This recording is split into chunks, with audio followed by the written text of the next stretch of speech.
ভারতে আশ্রয় নেওয়া সাবেক প্রধানমন্ত্রী শেখ হাসিনার সে দেশে বৈধভাবে অবস্থানের মেয়াদ বাড়িয়েছে দিল্লি। এ তথ্য জানিয়েছে ভারতের একাধিক সংবাদ মাধ্যম। তবে ভারত সরকার ঠিক কবে শেখ হাসিনার ভিসার মেয়াদ বাড়িয়েছে তা এই প্রতিবেদনে উল্লেখ করা হয়নি। ভারতের পররাষ্ট্র মন্ত্রণালয়ের একটি সূত্রের বরাত দিয়ে আনন্দবাজার জানিয়েছে, দিল্লির ফরেন রিজিওনাল রেজিস্ট্রেশন অফিস বা এফআরআরওর মাধ্যমে আবেদন করিয়ে শেখ হাসিনার ভারতে থাকার কাগজপত্র বৈধ করে নেওয়া হয়েছে।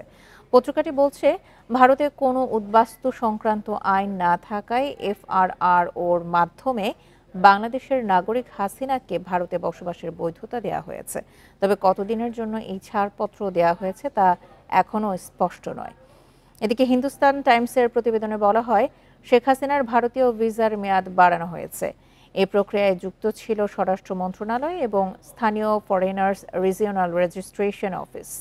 গত বছরের ৫ অগস্ট ছাত্র জনতার আন্দোলনের মুখে শেখ হাসিনা বাংলাদেশ ছেড়ে ভারতে আশ্রয় নেন। গত ২৩শে ডিসেম্বর গণহত্যা ও মানবতা বিরোধী অপরাধের অভিযোগে শেখ হাসিনাকে বিচারের মুখোমুখি করতে নয়াদিল্লির কাছে আনুষ্ঠানিকভাবে প্রত্যর্পণের অনুরোধ জানায় ঢাকা। আগামী ১২ই ফেব্রুয়ারির মধ্যে শেখ হাসিনা এবং সহ অভিযুক্তদের হাজির করার নির্দেশ দিয়েছে আন্তর্জাতিক অপরাধ ট্রাইব্যুনাল।